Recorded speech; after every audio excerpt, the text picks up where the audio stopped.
Bonjour et bienvenue dans Outdoor Minds. Quels sont les plus grands défis que nous devons relever dans nos industries du tourisme et des sports outdoor ?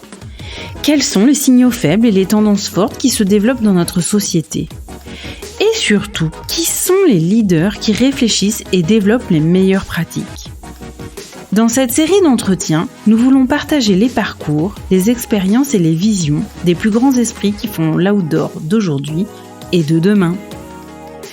C'est la rencontre d'Ariane Favier, experte du capital immatériel des entreprises et en particulier des marques, et d'Armelle Solélac, spécialiste de prospective et de stratégie de marque, qui a donné naissance à ce podcast. Pour cette 3e saison, avec l'aide de nos invités, nous allons parler de responsabilité sociétale des entreprises, la fameuse RSE. Il y aura aussi quelques surprises pour être au plus près de l'actualité et encore mieux anticiper l'avenir. Allez, c'est parti pour une nouvelle rencontre inspirante. Aujourd'hui, nous avons le plaisir de recevoir Fabienne Carrasco, directrice RSE et finance chez MMV. Bonjour Fabienne. Bonjour. Alors Fabienne, est-ce que tu peux nous parler de ton parcours académique et puis également ta carrière professionnelle jusqu'à ce jour ? Ah oui, avec plaisir. Alors merci pour cet accueil et je suis vraiment ravie de partager avec vous ce moment d'échange. Alors moi j'ai un parcours, je vais dire classique. Après des études de commerce, j'ai travaillé en audit et après à peu près 20 ans, je travaille dans la finance, dans des entreprises secteurs vraiment variés, allant de l'informatique, l'audiovisuel, l'immobilier, le tourisme. Et j'ai exercé des fonctions en tant que directrice financière et directrice générale dans plusieurs entreprises. Et puis, c'était fin 2019, en 2020, j'ai décidé de quitter la finance, de m'éloigner du moins de la finance, pour me former beaucoup plus sur les enjeux environnementaux et sociétaux que j'appréhendais de façon personnelle, par conviction, mais pas professionnelle avant. Et du coup, j'ai eu envie d'aller beaucoup plus loin dans cette formation pour mieux comprendre. Et puis aussi pour pratiquer. C'est-à-dire que on s'est installé avec ma famille dans le sud de la France. On a acquis des vergers et on pratique l'agroécologie. Et voilà, on a développé toute une activité autour de ça, donc pour être au plus proche et au plus près de la nature. Et puis en parallèle, j'ai accompagné aussi pendant 3 ans des créateurs d'entreprises, des porteurs de projets à impact.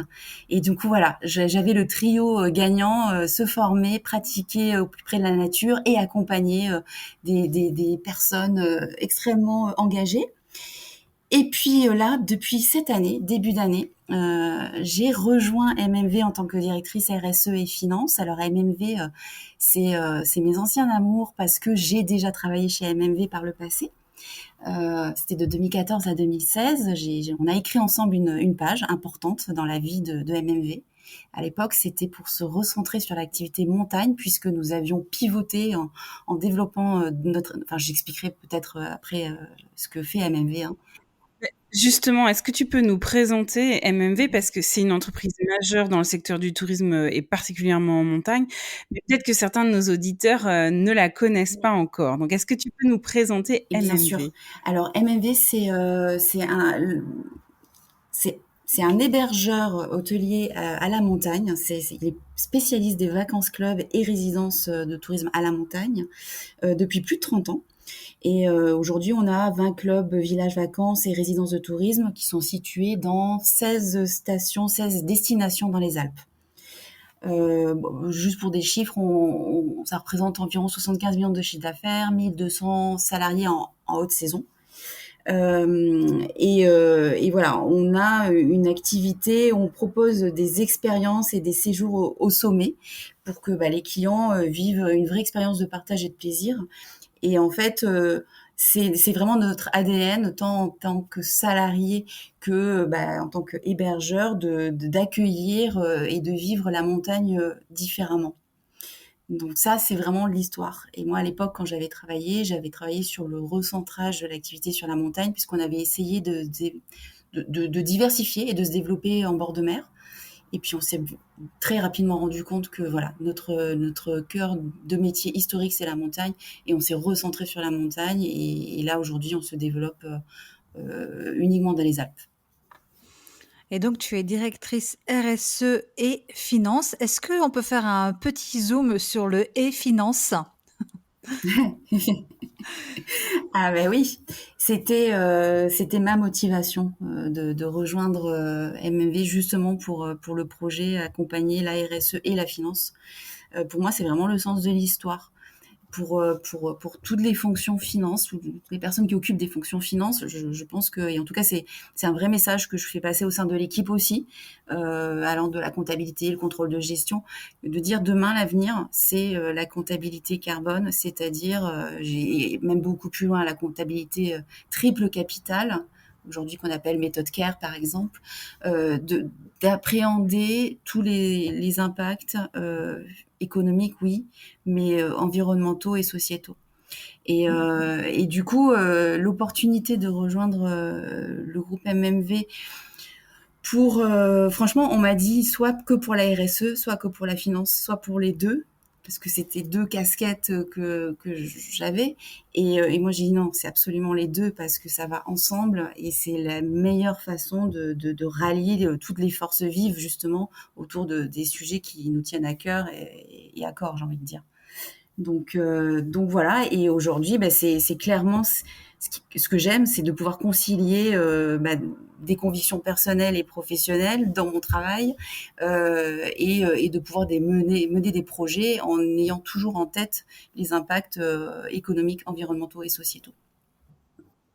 Et du coup, quelles sont selon toi les actions RSE qui sont les plus remarquables réalisées par MMV? Et si tu as des résultats, quels sont les premiers résultats que vous avez Alors en obtenus? fait, des actions remarquables, alors d'un côté, on mène c'est dans l'ADN de MMV d'incarner la RSE tant avec les salariés que au sein des territoires, de développer le tissu local à la montagne. Et du coup, on a aussi la partie environnementale et sociétale qui fait déjà partie de notre stratégie, de nos produits, de nos activités et aussi avec nos clients. En fait, je veux dire, avec toutes les parties prenantes, c'est des sujets qu'on a déjà intégrés depuis toujours. Par contre, si on parle de démarche RSE, c'est-à-dire une démarche structurée, méthodologique, poussée, voilà, allant du diagnostic, la mesure, la mise en œuvre, etc. Là, oui, on a démarré depuis 1 an une démarche cadrée, on va dire. Et du coup, on a déjà des premiers résultats. Alors, je vais dire par quoi on a commencé, parce que on a démarré depuis 1 an, mais on a condensé beaucoup d'actions. Déjà, on a commencé par former et mobiliser les équipes. Donc, on a formé toutes les personnes au siège et tous les directeurs et directrices de tous les services à une fresque du climat. Donc ça a été généralisé et ça, c'était déjà un bon premier état des lieux.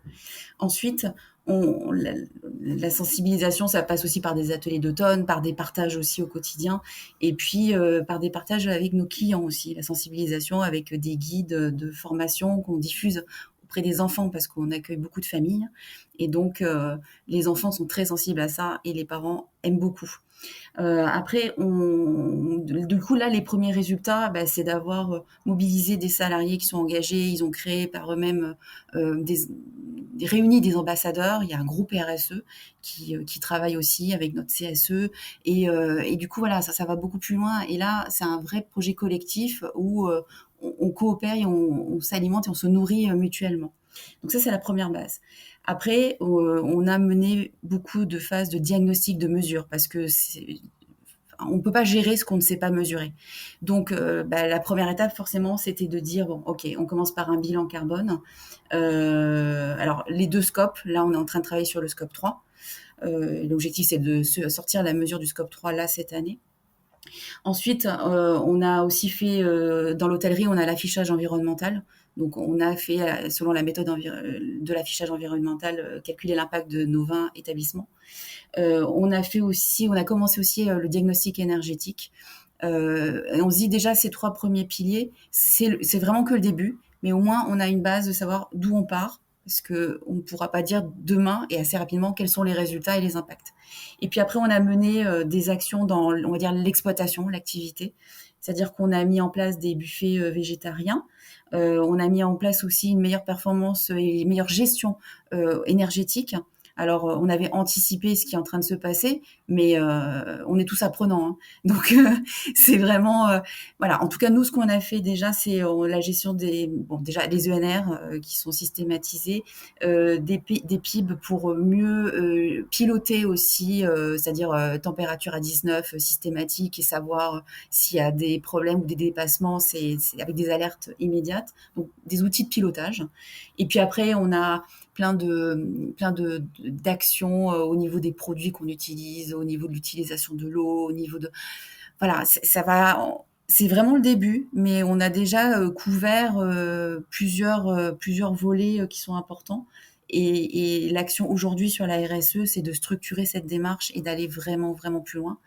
Et on est aussi en train de travailler avec tout le monde sur la stratégie, c'est-à-dire la transformation de MMV. C'est quoi le MMV dans les prochaines années? Et la RSE fait partie évidemment de cette réflexion profonde sur la raison d'être et notre raison d'agir. Donc voilà, ça, c'est les chantiers en cours. Donc une approche complètement transversale et pas du tout en silo de la RSE chez MMV. Absolument, Ouais. absolument. Une approche qui part du terrain. Et évidemment avec des apports de personnes comme il y a des personnes dans l'équipe qui sont vraiment plus experts sur certains sujets, mais on est là en support. Il faut que les idées émanent et germent.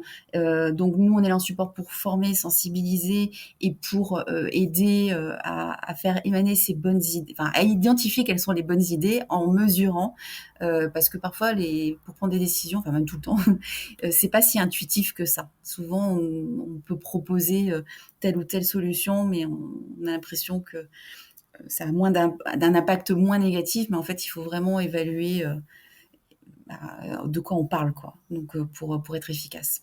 Et qu'est-ce qui te plaît du coup le plus dans tes missions actuelles? C'est quoi les plus gros challenges à relever? Ouais.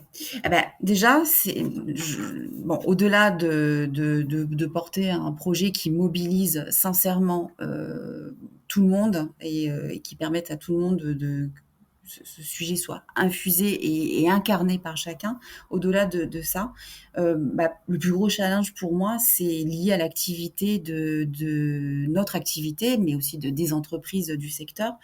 Nous, on est à la montagne. Donc, c'est extrêmement important d'être honnête et conscient de ce qui se passe à la montagne et de se dire, bon, concrètement, comment on fait pour se transformer, pour réinventer, mais sans réinventer la roue, hein, pour réinventer le modèle de ce que nous serons demain et d'imaginer, et le tout dans un contexte qui est extrêmement instable, quoi.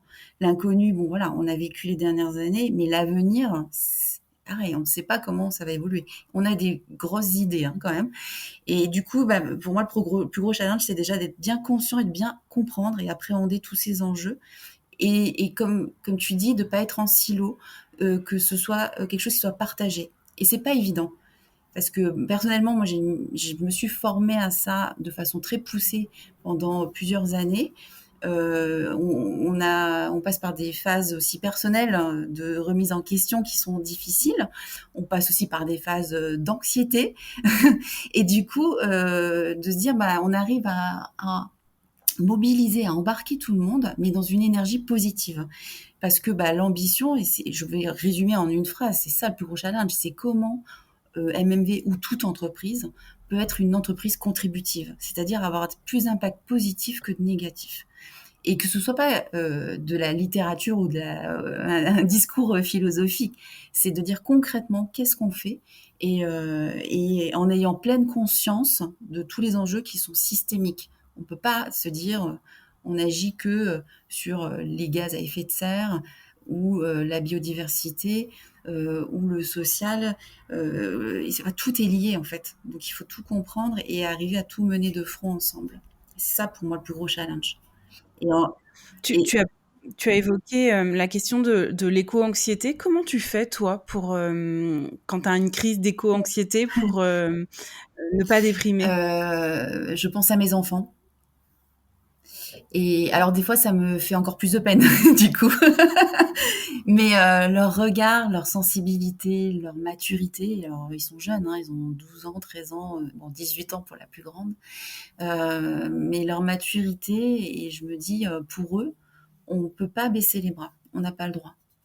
Et du coup, ça me permet aussi de ne pas étouffer mes émotions, d'être complètement alignée, parce que je pense que pour avancer, on doit beaucoup réfléchir, penser, mais donc raisonner l'avenir et tout évaluer, mais on doit aussi mettre ses émotions au service de l'action. Et donc ne pas avoir peur de souffrir ou d'avoir ces moments d'angoisse et de se dire on va y arriver, on doit y arriver et de voilà de se prendre d'avoir du courage et oui là voilà je pense à mes enfants de suite, mon mari évidemment, mais mes enfants, voilà, il y a un symbole aussi de jeunesse et de se dire ok, dans 20 ans, dans 10 ans, même dans 10 ans, 10 ans, 20 ans, 30 ans, comment on fait pour les préserver et pour qu'ils arrivent voilà, à vivre de façon heureuse, à être bien et dans le contexte que l'on connaît et qui évolue très rapidement, quoi. Alors, si tu regardes ton parcours, quelle a été, selon toi, ta plus grosse erreur et qu'est-ce que tu en retiens? Ma plus grosse erreur dans mon parcours, c'est que ça fait vraiment lien avec ce que je viens de dire par rapport à ma famille, c'est que je suis une boulimique du travail et du coup je travaille énormément et au risque de m'oublier et aussi d'oublier mes proches. Un sens du dévouement et de l'engagement pour l'entreprise assez large, mais pas, je pense, pendant de très nombreuses années, pas pour de bonnes raisons. Et c'est pour ça que j'ai voulu m'éloigner un peu du monde de l'entreprise, en tout cas de me lancer dans l'entrepreneuriat toute seule au début et de m'éloigner des entreprises, parce que j'étais plus finance, j'étais pas RSE, alors j'avais aussi quand même la fibre RH, hein, mais j'étais quand même très finance et très tournée vers performance économique, performance financière. Et du coup, voilà, moi, chaque projet, même si c'était difficile, je travaillais pour une entreprise, à un moment donné, elle était en redressement judiciaire. Et moi, ça a été un coup de cœur. J'ai sauté dans l'aventure. J'ai dit, mais c'est génial. C'était son deuxième redressement judiciaire. Et honnêtement, ils me l'ont dit 4 ans plus tard quand on en est sorti. Mes dirigeants, dont le fondateur, m'avaient dit, ils m'ont recruté, mais ils ne pensaient pas qu'ils s'en sortiraient. Ils ne pensaient pas qu'on s'en sortirait.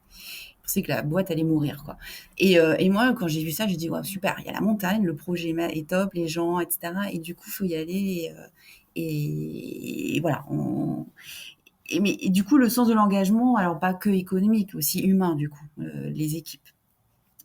Mais au risque de s'oublier, et en fait, je me suis dit, j'ai eu un choc, c'était en août 2019, le jour de mes 45 ans. Il y a Jean-Marc Jancovici qui donnait une conférence aux mines, et en fait, elle était diffusée, ça durait 3 heures, c'était diffusé, et je l'ai vue. Et là, je me suis dit, le jour de mon anniversaire, mes 45 ans, ça a été un vrai choc. Et je me dis, mais il y a un truc que j'ai quand même oublié dans tout mon parcours, et c'est pourtant une conviction personnelle, c'est l'engagement écologique. C'est-à-dire que, ok, je fais toutes les actions qui vont bien à la maison, mais dans mon travail, je le fais pas. Et si on le fait pas au niveau des entreprises, et en fait, je me suis dit, mais en fait, tous ces enjeux, aussi bien dans mon réseau professionnel, sur les réseaux sociaux, tout ça, jamais on en parlait en fait. Et du coup, je m'étais enfermée dans un monde financier, mais tellement déconnecté de la réalité et de la nature et de l'environnement. Et c'est là où je me suis dit, il faut absolument que je me reconnecte à ça et que voilà et que je me forme un peu plus parce que c'est l'avenir, il n'est pas que dans la performance économique et humaine. Et l'avenir, il manquait un pilier, quoi. Et donc voilà, ma plus grosse erreur, ça a été de m'oublier parce que cette conviction écologique, je l'ai en moi, c'est écologique et sociale, hein.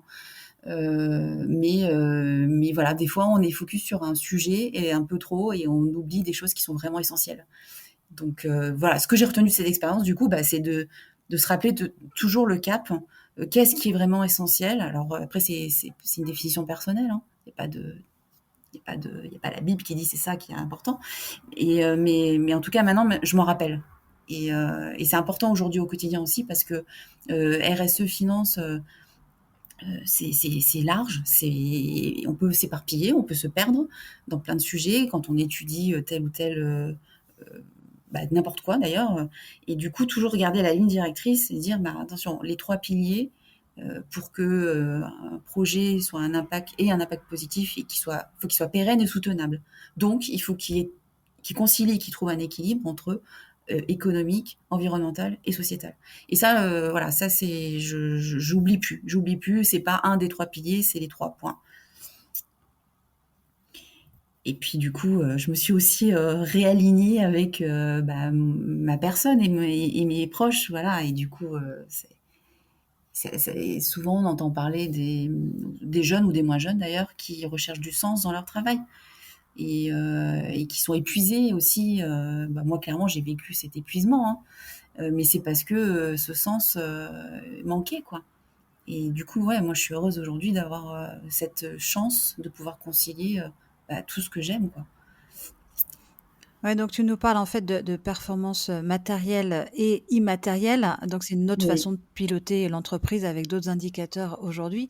J'aime bien parce qu'en fait tu ne focuses pas que sur la partie environnementale. Tu parles bien justement de Non. ta sensibilité RH également sur la partie Oui. sociale et autres. Le management, du coup, comment tu l'embarques? Est-ce que dans tes réussites, dans ce dont tu es le plus fier, dans tes accomplissements, est-ce que, il y a cette partie aussi d'avoir embarqué le collectif avec toi ou Euh, pas? oui, mais alors si je parle de là, la mission actuelle, c'est un travail qu'on est en train de mener. Par contre, c'est vrai que dans toutes mes expériences avant, c'est c'est cette partie-là qui m'enrichissait et qui me rendait épanouie. C'était évidemment la relation que j'entretenais avec mes collègues, nos partenaires internes ou externes, de cette capacité à embarquer effectivement dans la difficulté. Souvent, d'ailleurs, c'est dans la difficulté qu'on crée des liens très très forts et très soudés. Et puis voilà, dans la réussite aussi, on aime bien quand même avoir des bons moments. Mais, euh, mais ouais, clairement, le collectif, pour moi, c'est la clé, quoi. Et pareil, quand j'ai commencé à travailler sur des projets entrepreneuriaux, j'imaginais pas développer des choses dans mon coin. Je me suis fortement renseignée sur tout ce qui était coopératif, les cycles, les sociétés coopératives. C'est pareil, c'est un business model que je connaissais pas. Parce que moi, je venais des fonds d'investissement et puis d'entreprises privées, quoi. Et du coup, je pense que ce business model est hyper intéressant parce que on est clairement dans des sociétés qui sont dans la coopération, on n'a pas des concurrents, on a des compétiteurs. C'est-à-dire que voilà, on travaille ensemble, on se motive, on se stimule, mais et je pense que de façon plus large, hein, pas que dans notre secteur, si on n'arrive pas à créer cette solidarité, on va chacun tirer dans son coin et on va tous avoir du mal, quoi. Alors que si on arrive à se fédérer, on va partager nos expériences. Et d'ailleurs, c'est ce qu'on fait depuis fin d'année 2022. On fait partie du groupe CDA, Compagnie des Alpes. On a intégré le groupe et c'est génial parce que dans la CDA, il y a aussi des parcs de tourisme, parcs hôteliers. Et du coup, on peut aussi partager, en club métier, on va dire, des retours d'expérience et des bonnes pratiques. Et ça, pareil, on fait partie d'un syndicat qui devient une fédération qui s'appelle la FNRT. C'est pour les résidences de tourisme. Et c'est extrêmement enrichissant parce que on partage, pareil, les expériences, les retours d'expérience et on va plus vite. Et du coup, voilà, le collectif et la coopération sont pour moi la clé de la réussite, tant en interne qu'avec les partenaires. Et puis j'ai un troisième volet sur lequel on est ultra actif, c'est au niveau des territoires, quoi. Au niveau des territoires, quand on arrive dans une station ou quand on est présent dans une station, il est extrêmement important d'être proche de la commune, de la mairie, de la politique environnementale qui s'y développe ou qui devrait s'y développer, d'être force de proposition et de travailler avec les commerçants ou opérateurs à proximité, parce que à la montagne en station, on connaît quand même, enfin déjà cette année, ça illustre quand même ce qui est en train de se passer, avec les Alpes se réchauffent 2 fois plus vite que la plaine. On a la neige qui, voilà, les périodes d'enneigement qui sont plus courtes, même dans les stations qui sont en haute altitude. Alors celles qui sont en moyenne et basse altitude, il y a une urgence encore plus à se transformer. Et puis la biodiversité, l'artificialisation des sols, et en fait et puis après la gestion des déchets, la gestion des énergies, et tous ces sujets.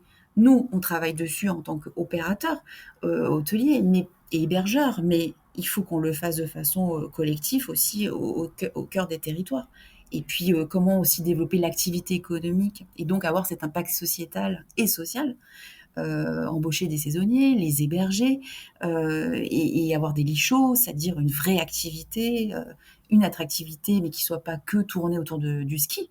Je veux dire, la montagne, c'est pas ça. La montagne, c'est la nature, c'est vivre, respirer et profiter, savourer, je vais dire plutôt que profiter, savourer une expérience au plus près avec des activités de bien-être, de redécouverte, voilà. Et tout ça, on peut le faire que en développant le lien et le tissu local. Donc la coopération et le collectif, ah oui, clairement. C'est Laure Jarlot, dans un précédent épisode de Outdoor Minds, qui disait qu'en matière de RSE, il peut pas y avoir de compétition ou de concurrence. C'est forcément un sujet collectif, parce que la cause nous concerne tous, où qu'on soit sur Terre, et que elle est trop importante pour qu'on crée de la concurrence sur ce thème-là. C'est ça. Quel est le meilleur conseil qu'on t'ait donné dans ta carrière ? On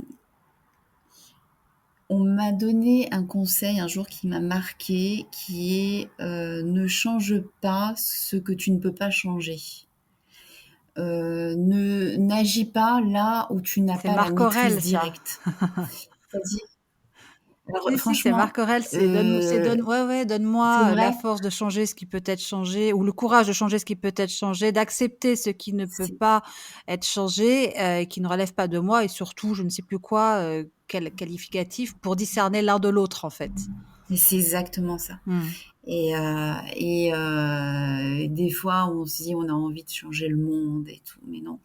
C'est savoir où est-ce qu'on met son attention, son énergie et ses forces, plutôt que voilà. Et sur ce sur quoi finalement on n'a pas d'impact, d'influence, ce qu'on ne peut pas modifier, eh bien être capable d'y renoncer pour, on va dire, concentrer ses forces sur là où on va pouvoir faire évoluer les choses.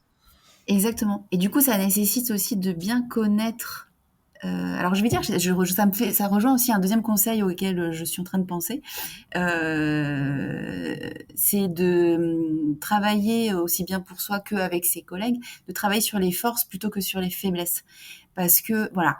Et du coup, ça nécessite aussi de bien connaître ses forces, forcément. Et de se concentrer dessus pour avancer. Mais clairement, quand on passe par cette étape, on se rend compte aussi qu'on a plein de solutions qu'on a dans nos mains, et en tant que citoyen, en tant que collectif, en tant qu'entreprise, et on a déjà plein de moyens d'action.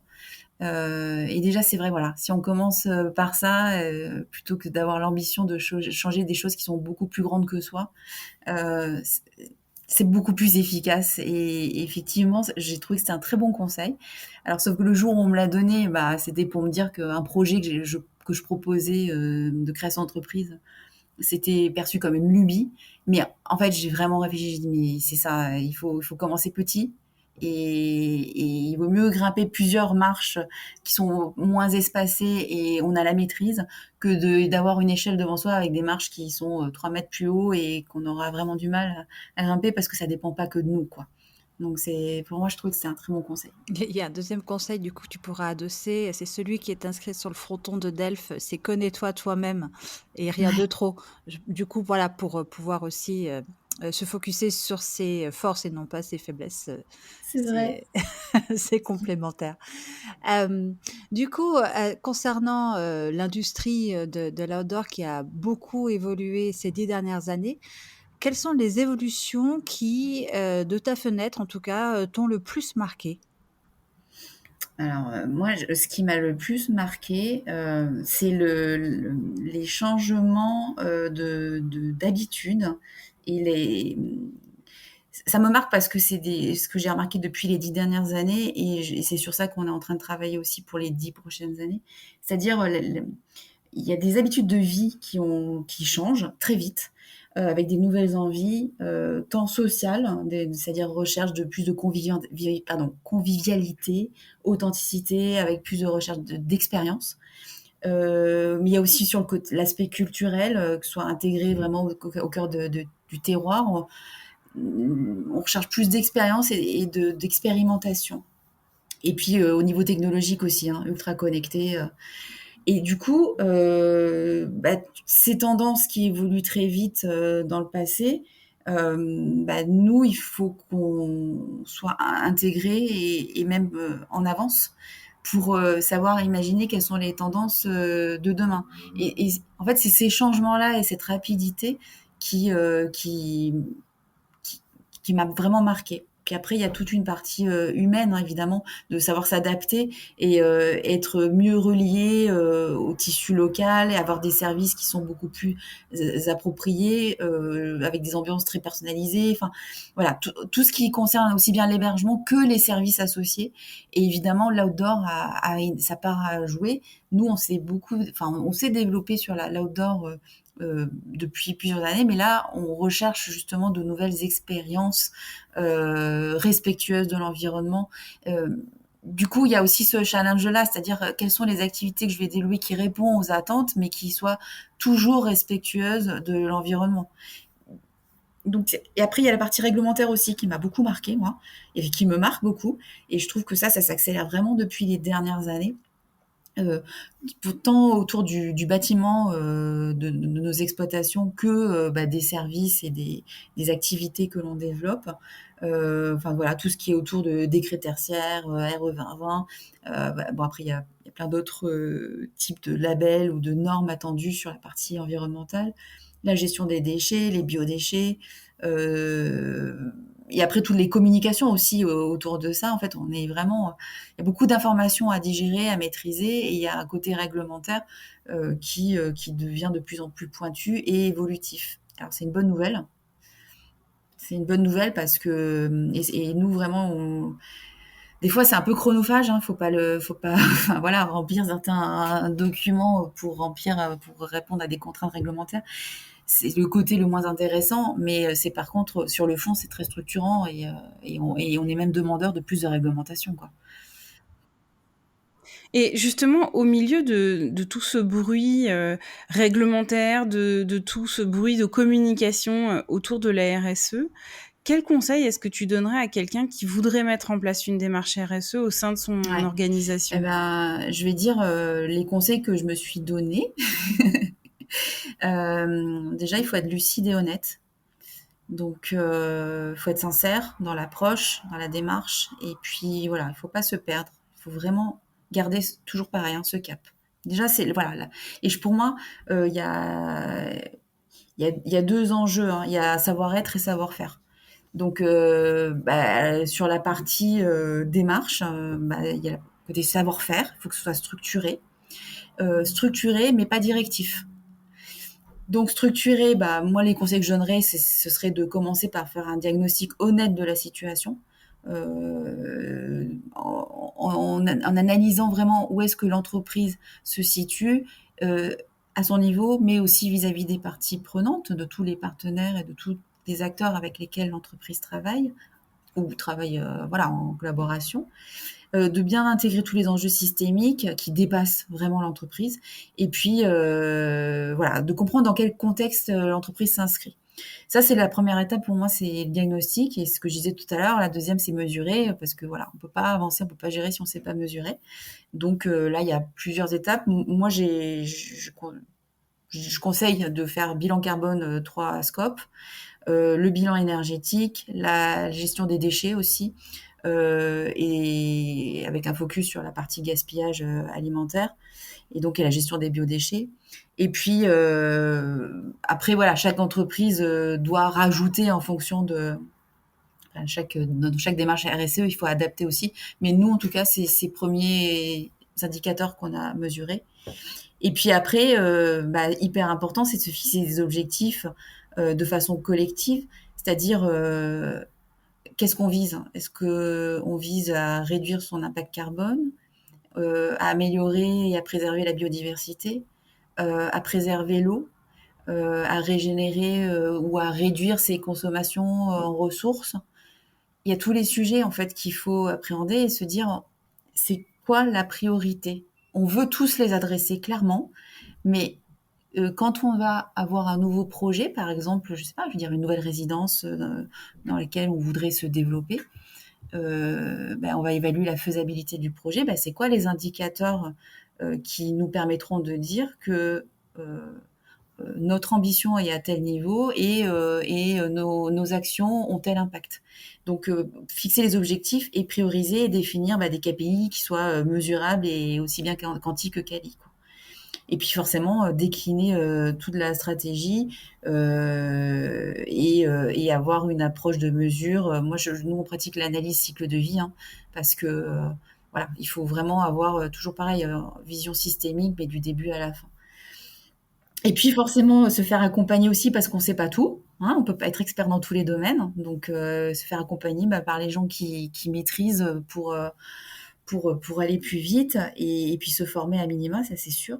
Et après, dans le savoir-être, clairement, il faut être ouvert, il faut être facilitateur, avoir des ambassadeurs, tisser un maximum de liens avec un maximum de personnes pour que ce soit vraiment pas porté par 1, 2, 3 ou 5 personnes, c'est tout le monde. Donc, on a l'esprit club dans chacune de nos destinations, avec des espaces de convivialité, d'échange. C'est pareil dans l'entreprise au quotidien. Créer et favoriser ces espaces d'échange où on peut se challenger, brainstormer, avoir des bonnes idées. Voilà. Merci Fabienne Carrasco, directrice finance et RSE chez MMV. Voici les 3 points clés qu'il faut retenir de cet épisode. Joindre la RSE à la finance, c'est le sens de l'histoire. La comptabilité triple capital, c'est l'avenir des entreprises. Le deuxième point, c'est que pour mobiliser les équipes autour d'un projet RSE, il faut commencer par former. Former aussi bien les équipes opérationnelles que les équipes dirigeantes. Puis ensuite, mesurer ses actions, parce qu'on ne peut pas améliorer ce qu'on ne peut pas mesurer. Et enfin, le dernier point, c'est un retour aux sagesses issues de l'Antiquité, avec 2 citations, une de Marc Aurèle, « Que la force me soit donnée de supporter ce qui ne peut pas être changé, et le courage de changer ce qui peut l'être, mais aussi la sagesse de distinguer l'une de l'autre. » Et enfin, de Socrate, « Connais-toi toi-même ». Merci à tous d'avoir écouté cet épisode d'Outdoor Minds. Si vous êtes arrivé au bout, c'est sûrement qu'il vous a plu.